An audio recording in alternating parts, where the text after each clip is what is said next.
Hello बच्चों, आज हम सिंपल पेंडुलम के बेसिक्स क्लियर करेंगे जिसमें हम तरह तरह के एमसीक्यूज करेंगे टाइम पीरियड, फ्रीक्वेंसी और एम्पलीट्यूड पर।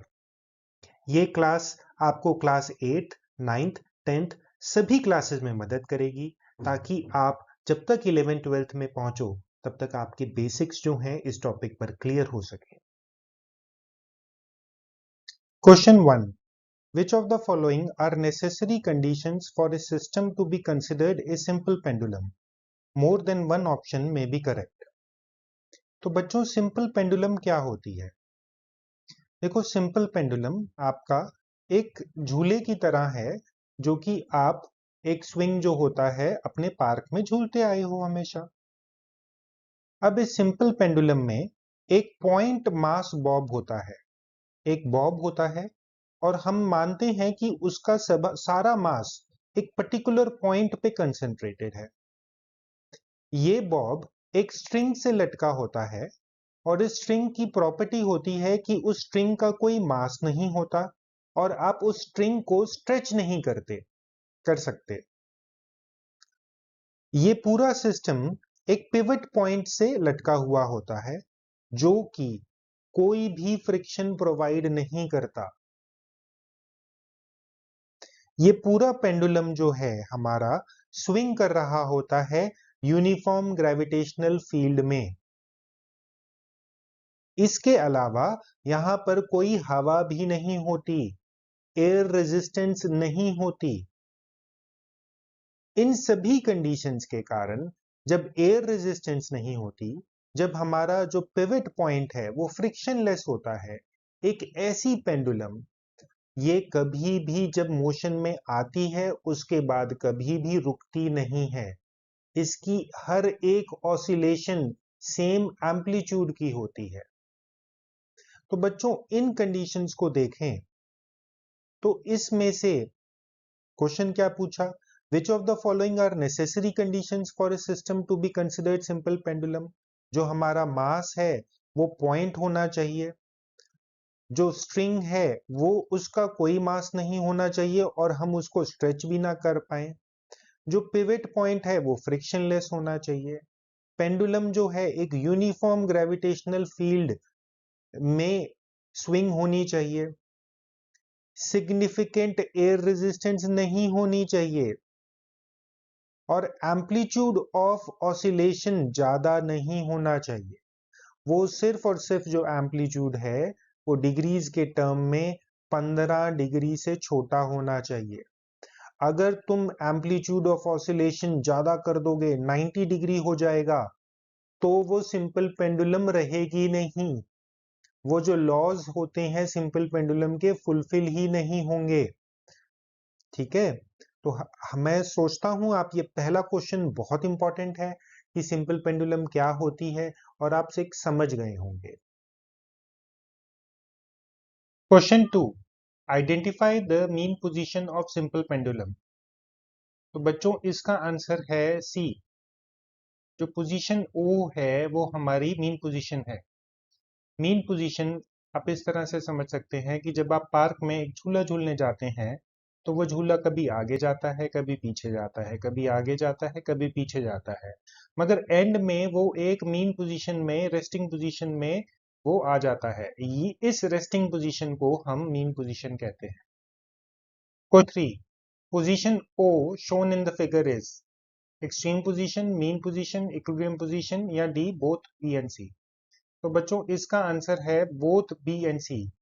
ये क्वेश्चन आपसे इसलिए पूछा गया है कि आप समझ लो कि मीन पोजीशन को हम इक्विलिब्रियम पोजीशन भी कहते हैं।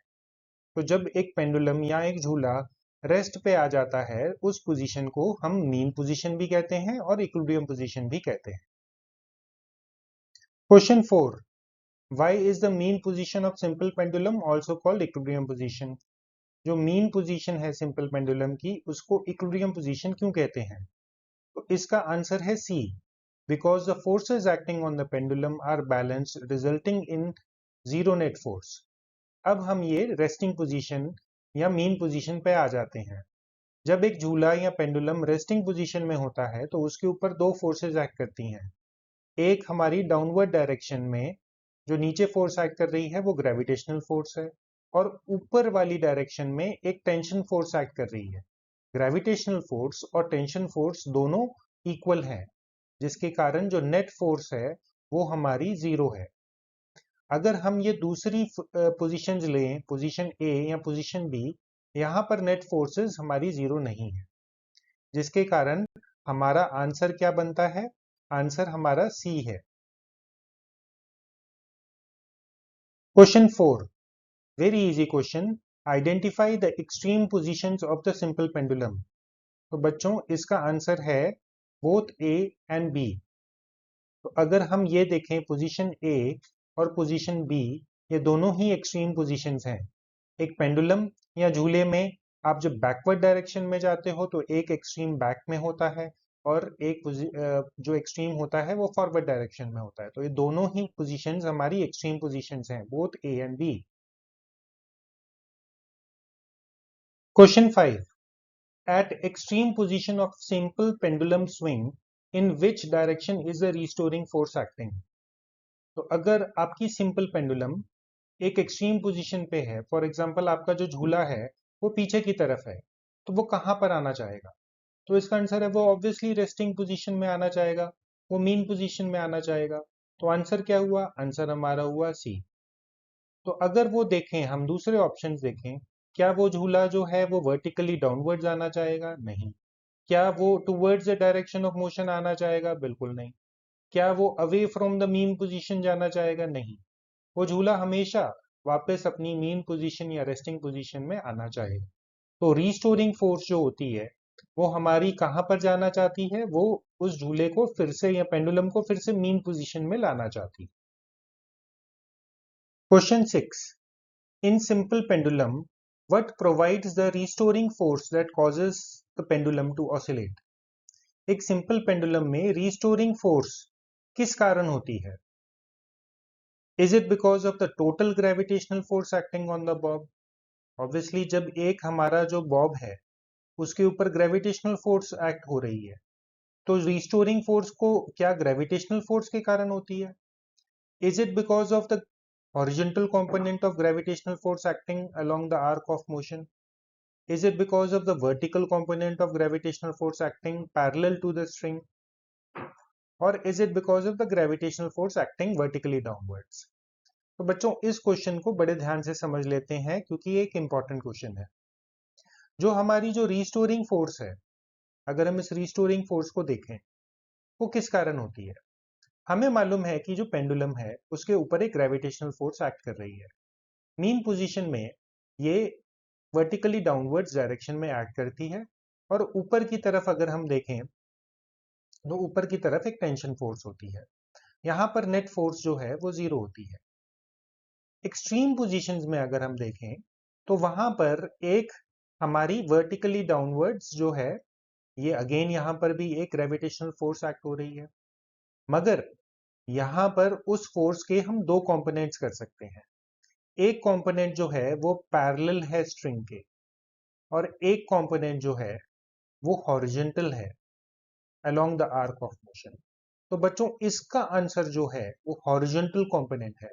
रीस्टोरिंग फोर्स जो ग्रेविटेशनल फोर्स है उसके ग्रेविटेशनल फोर्स के हॉरिजॉन्टल कंपोनेंट के कारण होती है। तो अगर हम ये देखें, ये हमारी कौन सी है?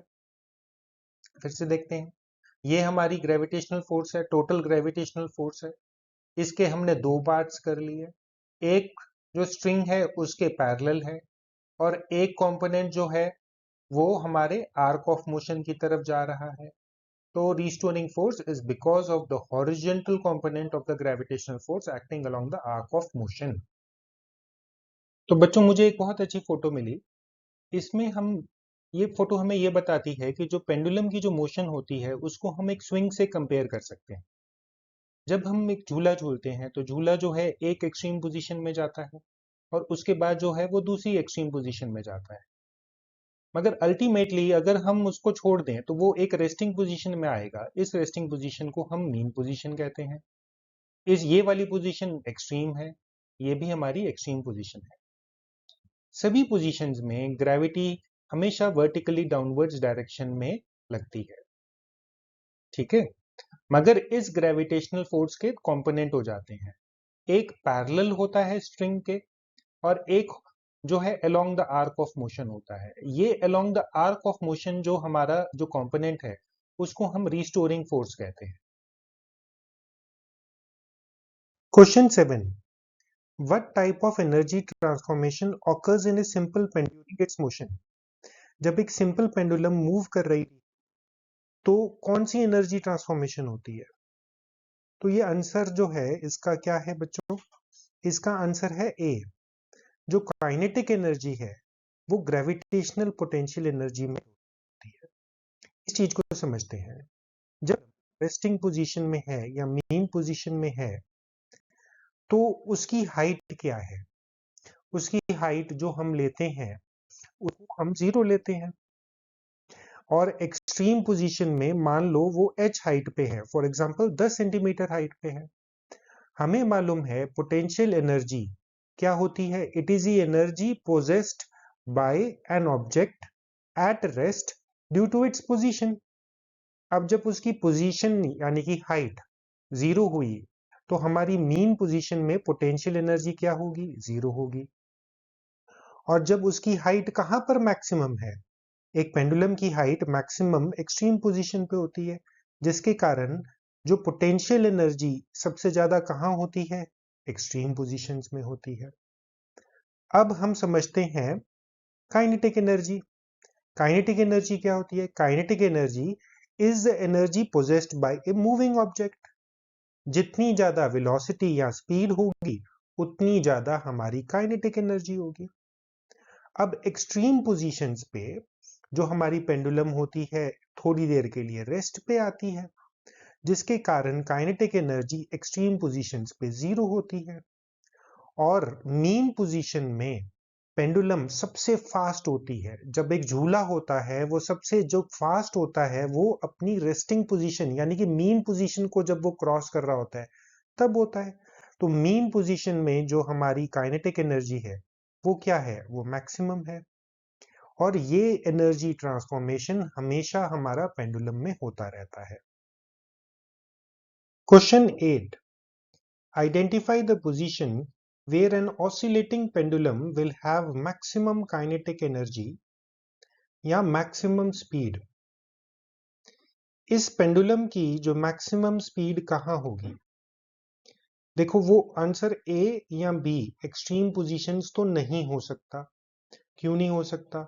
क्योंकि एक्सट्रीम पोजीशंस में फ्रैक्शन ऑफ सेकेंड के लिए हमारी जो पेंडुलम है वो रेस्ट पे आती है। जब रेस्ट पे होगी तो वेलोसिटी 0 होगी तो काइनेटिक एनर्जी 0 होगी। जब यहां से वो मूव करेगी तो जब वो मीन पोजीशन पे होगी तब उस पेंडुलम की जो स्पीड है वो मैक्सिमम होगी। स्पीड मैक्सिमम होगी तो काइनेटिक एनर्जी भी मैक्सिमम होगी। तो इसका आंसर है ओ। एक पेंडुलम की मैक्सिमम स्पीड मीन पोजीशन पे होती है, जिसके कारण काइनेटिक एनर्जी भी वहां पर मैक्सिमम होती है। Question 9, identify the position where an oscillating pendulum will have minimum potential energy। चलो ये क्वेश्चन करते हैं। हमें मालूम है potential energy is the energy possessed by an object due to its position. जितनी ज्यादा हाइट पर ऑब्जेक्ट होगा उतनी उसके पास पोटेंशियल एनर्जी होगी, और जितनी कम हाइट होगी उसके पास उतनी कम पोटेंशियल एनर्जी। तो अगर हम देखें ए, ओ और बी, इसमें से जो पेंडुलम है वो सबसे कम हाइट उसकी मीन पोजीशन पे होती है, तो मिनिमम पोटेंशियल एनर्जी हमारी मीन पोजीशन पे होती है। Question 10, identify the position where an oscillating pendulum will have zero kinetic energy और जीरो स्पीड। तो पहले भी बता चुका हूं, जो हमारी एक्सट्रीम पोजीशंस होती हैं ए एंड बी, वहां पर जो हमारी ऑब्जेक्ट है या पेंडुलम है वो मोमेंटरीली कुछ सेकेंड्स के लिए हमारा ऑब्जेक्ट जो है वो रेस्ट पर आता है, जिसके कारण वहां पर स्पीड 0 हो जाती है, जिसके कारण काइनेटिक एनर्जी भी 0 हो जाती है। तो इसका आंसर है बोथ ए एंड बी, दोनों ही एक्सट्रीम पोजीशंस हैं। क्वेश्चन 11। इस क्वेश्चन में आपने फिल इन द ब्लैंक्स करना है। मीन पोजीशन पे काइनेटिक एनर्जी क्या होती है, पोटेंशियल एनर्जी कैसी होती है, स्पीड ऑफ ऑब्जेक्ट कैसी होता है, फोर्स कैसा होता है, बैलेंस्ड या अनबैलेंस्ड होता है, और नेट डिस्प्लेसमेंट क्या होती है। इस क्वेश्चन को अटेम्प्ट करो, मैं आपको आंसर बताता हूं। तो बच्चों, जो हमारी मीन पोजीशन है पेंडुलम की, वहां पर हमारी स्पीड जो है वो मैक्सिमम होती है, जिसके कारण जो काइनेटिक एनर्जी होती है वो भी मैक्सिमम होती है। अगर मैं पोटेंशियल एनर्जी की बात करूं, क्योंकि हाइट यहां पर मिनिमम होती है, पोटेंशियल एनर्जी हमारी मीन पोजीशन पे मिनिमम या जीरो होती है। Coming to force, mean position पे जो फोर्स है वो जीरो होती है, नेट फोर्स। नीचे डाउनवर्ड डायरेक्शन में हमारी ग्रेविटेशनल फोर्स एक्ट करती है, ऊपर टेंशन फोर्स होती है, दोनों ही इक्वल होती हैं, जिसके कारण नेट फोर्स जीरो होती है। नेट डिस्प्लेसमेंट हमारी मीन पोजीशन पे जीरो होती है। अब हम आ जाते हैं एक्सट्रीम पोजीशंस पे। एक्सट्रीम पोजीशंस पे हमारी पेंडुलम मोमेंटली हॉल्ट हो जाती है और चलना बंद हो जाती है, जिसके कारण वहां पर स्पीड जीरो होती है। अब स्पीड जीरो होती है तो काइनेटिक एनर्जी भी जीरो होती है।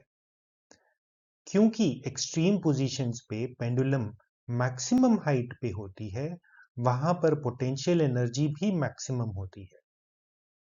अगर मैं फोर्स की बात करूं, तो फोर्स हमारी एक्सट्रीम पोजीशंस में बैलेंस्ड नहीं होती। वर्टिकल डाउनवर्ड डायरेक्शन में हमारी ग्रेविटेशनल फोर्स एक्ट करती है, उसका हॉरिजॉन्टल कंपोनेंट रीस्टोरिंग फोर्स का काम करता है, और वो हमारी पेंडुलम को दोबारा मीन पोजीशन पे लाना चाहता है। एक्सट्रीम पोजीशंस में हमारी डिस्प्लेसमेंट मैक्सिमम होती है। Question 12। Movement of a simple pendulum is a type of oscillatory motion, periodic motion, vibratory motion, both A and B, all of the above। तो बच्चों, सिंपल पेंडुलम की जो मोशन होती है वो ऑसिलेटरी मोशन तो होती है। ऑसिलेटरी मोशन इसलिए होती है क्योंकि वो एक टू एंड फ्रो मोशन है। हमें मालूम है कि ऑसिलेटरी मोशन को वाइब्रेटरी मोशन भी कहते हैं, इसलिए हमारा ए एंड सी दोनों क्वेश्चंस हमारे ठीक हैं, आंसर्स हमारे ठीक हैं। Coming to periodic motion, simple pendulum की मोशन एक पीरियोडिक मोशन भी है, क्योंकि एक फिक्स्ड टाइम इंटरवल के बाद ये अपने आप को रिपीट करती है। तो बच्चों, इसका आंसर है all of the above. Question 13। In the figure what does line AC represents? Linear amplitude, angular amplitude, frequency या टाइम पीरियड। तो बच्चों, लाइन AC क्या है? जो हमारी बॉब है वो मेन पोजीशन पे, उस पॉइंट को अगर हम जो एक्सट्रीम पोजीशन पे जो बॉब है उस पॉइंट से एक स्ट्रेट लाइन से जोड़ दें, तो जो ये लाइन हमारी AC है, इसको हम लीनियर एम्पलीट्यूड कहेंगे।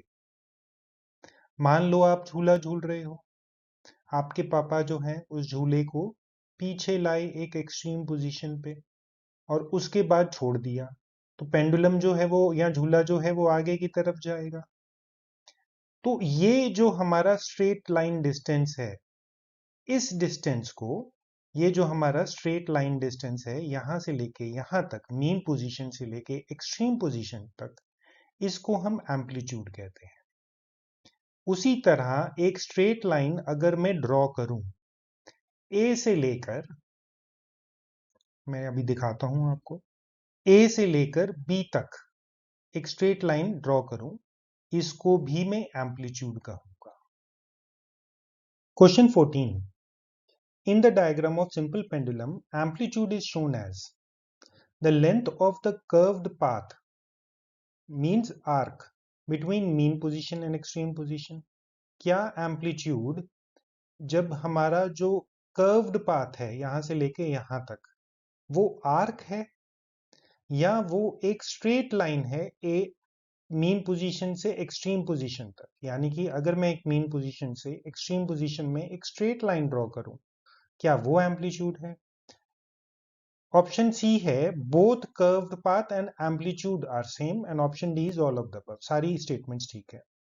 तो बच्चों इसका आंसर है straight line displacement between mean to extreme position. जो एम्पलीट्यूड होता है वो हमारा कर्व्ड पाथ नहीं होता, वो आर्क की लेंथ नहीं होती। एक एम्पलीट्यूड मीन पोजीशन से लेके एक्सट्रीम पोजीशन तक एक स्ट्रेट लाइन ड्रॉ करो, वो होता है।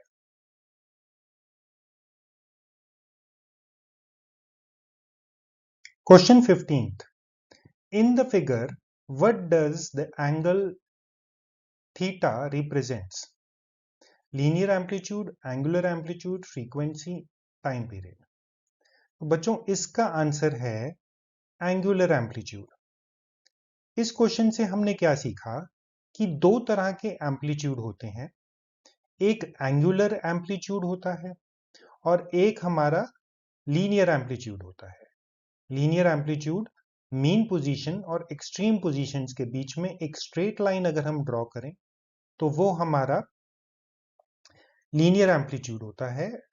झूले के टर्म्स में अगर हम बात करें, झूला कितना पीछे गया मीन पोजीशन से और कितना आगे गया मीन पोजीशन से, वो एम्पलीट्यूड है। एंगुलर एम्पलीट्यूड हमारा एंगल्स के टर्म में नापा जाता है। ओके, तो एंगल थीटा जो है हमारा एंगुलर एम्पलीट्यूड है। Question 16, angular amplitude is represented by angle x, angle y, both, none. तो बेटा एंगुलर एम्पलीट्यूड क्या ये में जो हमारा ब्लू कलर का एंगल है एंगल x, क्या वो है, या जो रेड कलर का एंगल है वो है? बेटा इसको कभी भी कंफ्यूज मत हो जाना। झूला हमारा मीन पोजीशन से कितना पीछे गया वो हमारा एंगुलर एम्पलीट्यूड है। तो इसलिए जो रेड वाला एंगल है एंगल y, वो हमारा एंगुलर एम्पलीट्यूड है। ओके, तो ये बस आप कभी कंफ्यूज मत होना कि कौन सा एंगल आपने लेना है। आंसर है angle y। Question 17, what is the main difference between a simple pendulum linear and angular amplitude? Linear amplitude और एंगुलर एम्पलीट्यूड में क्या फर्क होता है? Linear amplitude is measured in metres while angular amplitude is measured in degrees. बिल्कुल ठीक है ये तो statement. Linear amplitude measures how far the pendulum swings, यानी कि झूला जो है वो कितना पीछे गया या कितना आगे गया। While angular amplitude measures the angle of swing, ये भी स्टेटमेंट ठीक है। ऑप्शन सी है linear amplitude refers to pendulum speed. नहीं नहीं, ये बिल्कुल गलत है, स्पीड से क्या लेना देना। ठीक है, तो आंसर इसका क्या हुआ? आंसर हुआ both A and B. Question 18, which figure represents one oscillation? तो बच्चों इसका आंसर है B as well as C. और अब हम इसको समझते हैं, हम इसे झूले की तरफ से समझते हैं। अगर आप झूला एक्सट्रीम पोजीशन से स्टार्ट करते हो तो एक ऑसिलेशन में वो झूला आगे की तरफ जाएगा और फिर पीछे की तरफ आ जाएगा, इसलिए हमारा बी ऑप्शन ठीक है। अगर वो झूला मीन पोजीशन से स्टार्ट होता है तो झूला जो है वो पीछे जाएगा, फिर आगे जाएगा और फिर पीछे आ जाएगा। तो ये इससे हमें समझ में आता है कि सी क्यों है हमारा करेक्ट है। तो दोनों ही हमारे ऑप्शंस ठीक है। Question 19, what is the relationship between one complete oscillation and amplitude in simple pendulum? तो हम याद करते हैं कि एम्पलीट्यूड क्या होता है। एक एम्पलीट्यूड हमारी एक स्ट्रेट लाइन है मीन पोजीशन और एक्सट्रीम पोजीशन में। तो अगर मैं ये देखूं तो यहां से अगर मैं एक स्ट्रेट लाइन मीन पोजीशन का मिड पॉइंट लूं, एक्सट्रीम पोजीशन लूं, इन दोनों को जोड़ दूं तो ये हमारी एक एम्पलीट्यूड है। अब हम देखते हैं एक ऑसिलेशन क्या है। एक ऑसिलेशन में झूला आगे की तरफ जाएगा और फिर पीछे की तरफ आएगा। ठीक है, तो अगर हम देखें एक हमारी जो ऑसिलेशन है उसमें एक ये एम्पलीट्यूड होगा, फिर ये दूसरा एम्पलीट्यूड होगा, फिर ये तीसरा एम्पलीट्यूड होगा और फिर ये चौथा एम्पलीट्यूड होगा। तो आंसर क्या है? आंसर हमारा है B. One complete oscillation consist of 4 amplitudes. Question 20, a simple pendulum of length 50 centimetre, यानी कि यहां से लेके यहां तक जो सिंपल पेंडुलम है उसकी लेंथ 50 सेंटीमीटर है। This pendulum vibrates with an amplitude of 4 centimetre. इसका क्या मतलब हुआ? इसका मतलब हुआ कि एक मिड पॉइंट लो मीन पोजीशन से एक्सट्रीम पोजीशन तक, और ये कितना है? 4 सेंटीमीटर है। इन 3 cycles the pendulum bob moves how many centimeters? अब इसको समझते हैं कि साइकिल का मतलब क्या है। वन साइकिल का मतलब है वन ऑसिलेशन। ठीक है, अब हम देखें यहां से, अगर वन ऑसिलेशन का मतलब 4 सेंटीमीटर, ये 4 + 4 8, 8 + 4 12 और 12 + 4 16, यानी कि एक साइकिल यानी कि एक ऑसिलेशन में 16 सेंटीमीटर कवर हो रहे हैं। तो 3 साइकिल्स में कितने होंगे? 16 × 3। तो आंसर क्या हुआ? 48 centimetre. Question 21, what is the time period of a simple pendulum?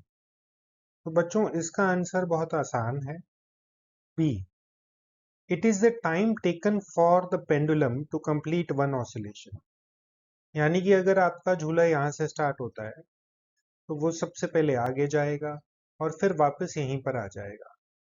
ये एक ऑसिलेशन को कंप्लीट करने में कितना समय लगेगा? That is one time period. अगर आपका झूला यहां से स्टार्ट होता है तो वो पीछे आएगा, फिर आगे जाएगा, फिर मीन पोजीशन पे जाएगा। इसमें भी कितना टाइम लगता है? That is one time period. Question 22, what is the time period of this simple pendulum? अब टाइम पीरियड क्या होता है? एक ऑसिलेशन को कंप्लीट करने में कितना टाइम लगेगा, यानी कि जो पेंडुलम है वो इस एक्सट्रीम पोजीशन से इस एक्सट्रीम पोजीशन पे जाएगी और वापस एक्सट्रीम पोजीशन पे आ जाएगी। तो यहां से यहां पर लेके 0.1 सेकेंड, अब यहां तक 0.2, फिर यहां तक 0.3 और फिर यहां तक 0.4। तो इसका आंसर क्या हुआ? इसका आंसर हुआ हमारा 0.4 seconds. Question 23, A bob takes 1 minute to complete 20 oscillations. Find the time period. Time period क्या होता है? एक ऑसिलेशन को कंप्लीट करने के लिए जितना टाइम लगता है। अब ये तो सिंपल यूनिटरी मेथड से कर सकते हैं। 20 ऑसिलेशंस को कंप्लीट करने में 60 सेकेंड्स लगते हैं, तो वन ऑसिलेशन को कंप्लीट करने में 60 divided by 20 that is 3 seconds लगेंगे। ठीक है, तो इसका आंसर क्या हुआ? 3 seconds. Question 24, what is the best way to describe frequency? Option A, how frequently an event happens in a given time, usually 1 second. एक सेकेंड में एक इवेंट कितनी बार हो रहा है? Option B, how frequently a clock ticks in 1 second. एक second में एक क्लॉक कितनी बार टिक करती है? Option C, how frequently oscillations occur in a given time, usually 1 second. एक सेकेंड में पेंडुलम कितने ऑसिलेशंस कंप्लीट कर लेती है? तो बच्चों इसका आंसर जो है हमारा है ऑल ऑफ द अबव। ये क्वेश्चन क्यों पूछा गया? ये क्वेश्चन इसलिए पूछा गया ताकि आप समझ जाएं कि फ्रीक्वेंसी का मतलब होता है हाउ फ्रीक्वेंटली कोई चीज एक सेकेंड में कितनी बार हो रही है। Question 25, how can you best describe the frequency of a simple pendulum? बच्चों इसका आंसर है सी, the number of oscillations the pendulum takes in 1 second. एक सेकेंड में एक पेंडुलम कितने ऑसिलेशंस कंप्लीट कर देती है? Question 26, the frequency f of a simple pendulum is related to its time period t by which of the following formula? बच्चों इसका answer है F is equal to 1/t। अब हम समझते हैं, मान लीजिए हमारे पास एक सिंपल पेंडुलम है जिसका टाइम पीरियड है 3 सेकेंड्स, यानी कि वन ऑसिलेशन को कंप्लीट करने में वो 3 सेकेंड्स लेती है। वन ऑसिलेशन के लिए 3 सेकेंड्स, तो उसकी फ्रीक्वेंसी क्या होगी? एक सेकेंड में कितने ऑसिलेशंस होंगे? 1/3, यानी कि पूरा ऑसिलेशन भी नहीं, फ्रैक्शन हमारा कंप्लीट होगा उस ऑसिलेशन का। अब दोनों के बीच में रिलेशनशिप देखो, अगर टाइम पीरियड 3 सेकेंड्स है तो एक सेकेंड में 3 सेकेंड्स में एक ऑसिलेशन होती है, तो एक सेकेंड में 1/3 ऑसिलेशन कंप्लीट होगी। अब हम देख सकते हैं कि दोनों के बीच में जो रिलेशन है वो हमारा इनवर्स रिलेशनशिप है, तो frequency is equal to 1/t। Question 27, what does the unit hertz represent? The hertz unit किसका यूनिट होता है? टाइम पीरियड का यूनिट सेकेंड्स होता है, फ्रीक्वेंसी का यूनिट हर्ट्ज होता है। So the unit hertz represents the number of oscillations per second. Question 28. Which of the following correctly expresses 1 hertz in terms of second? तो इसका आंसर है B. 1 hertz is equal to 1 oscillation per second. इसका मतलब क्या हुआ? ये जो 1, ये वाला जो हमने लिखा है, क्या मतलब हुआ?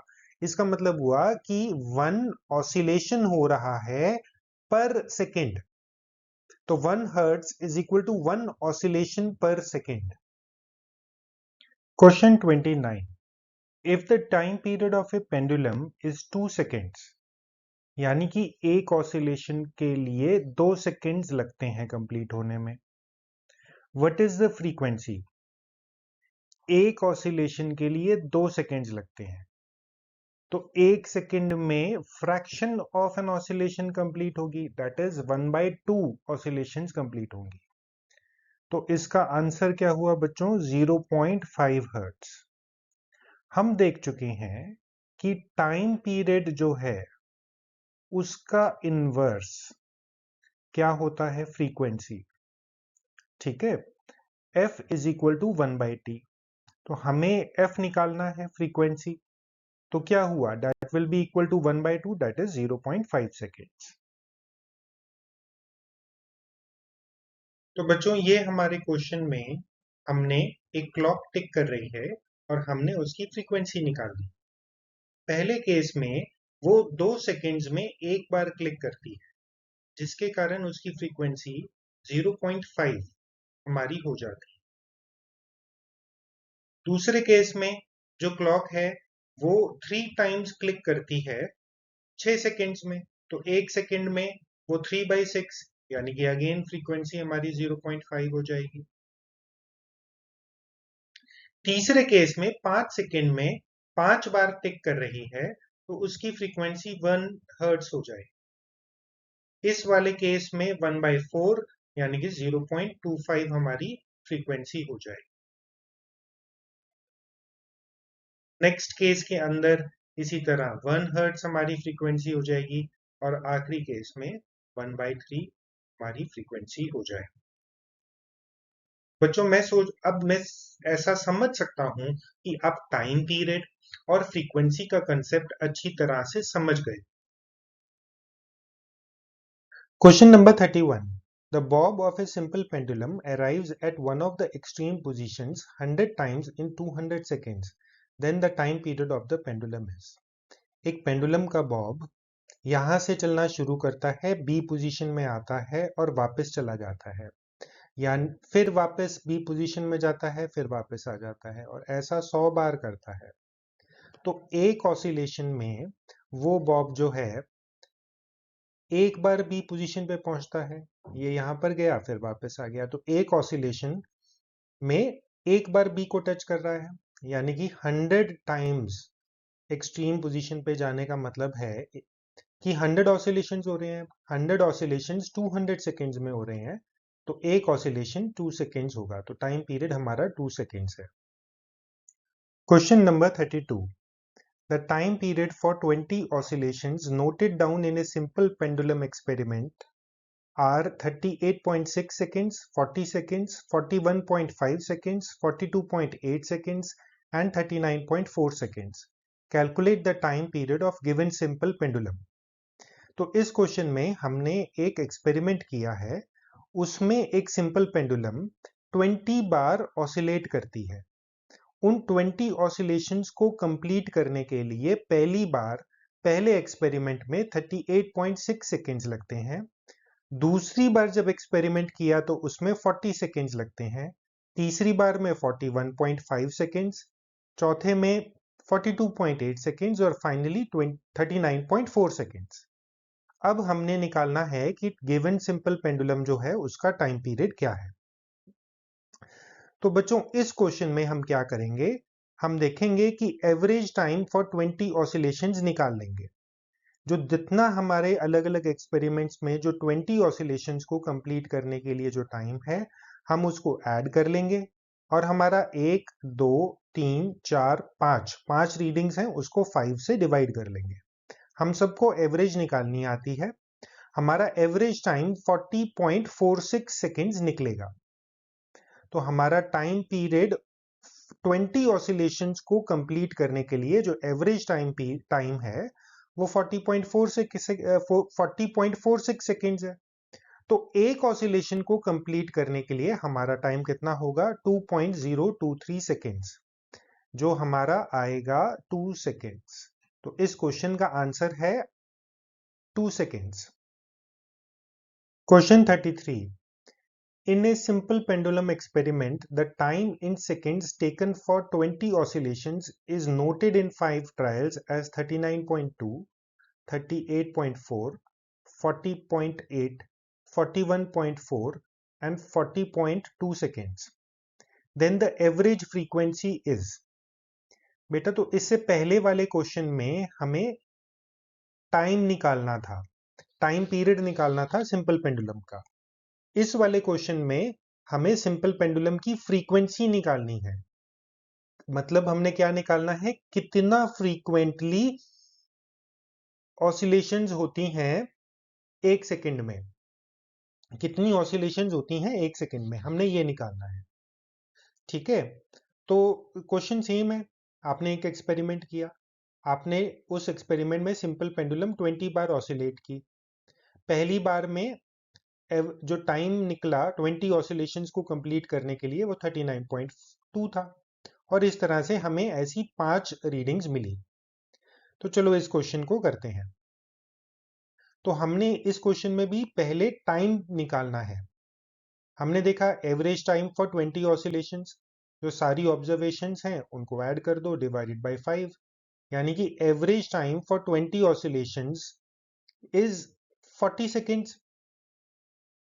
तो जिससे हम कह सकते हैं 20 ऑसिलेशंस को कंप्लीट करने के लिए 40 सेकेंड्स लगे, तो एक ऑसिलेशन को कंप्लीट करने के लिए 2 सेकेंड्स लगा। इस तरह से हम बोल सकते हैं कि जो सिंपल पेंडुलम है उसका टाइम पीरियड 2 सेकेंड्स है। हमें मालूम है कि frequency is equal to 1 divided by time period. तो हमारी फ्रीक्वेंसी कितनी हुई, 0.5 हर्ट्ज, जिसका मतलब है कि हमारी फ्रीक्वेंसी एक सेकेंड में 0.5 ऑसिलेशंस कंप्लीट होती हैं। तो एक सेकेंड में 0.5 ऑसिलेशन हमारा यहां से लेके यहां तक ही गई। ठीक है, अब हम ऑप्शंस देखते हैं। हमें इंपॉर्टेंट है कि आंसर हमारा ये है, क्योंकि फ्रीक्वेंसी पूछी है, हमें मालूम होना चाहिए, हमें सेकेंड्स नहीं है, 0.5 सेकेंड्स नहीं है, हमारा 0.5 seconds raise to the power -1 which is equal to the hertz, ये है। ठीक है, तो हमारा इसमें क्वेश्चन का आंसर है 0.5 सेकेंड्स, 0.5 हर्ट्ज। तो बच्चों मैं आशा करता हूं आपको आज की क्लास पसंद आई होगी। Thank you. Please like, share and subscribe.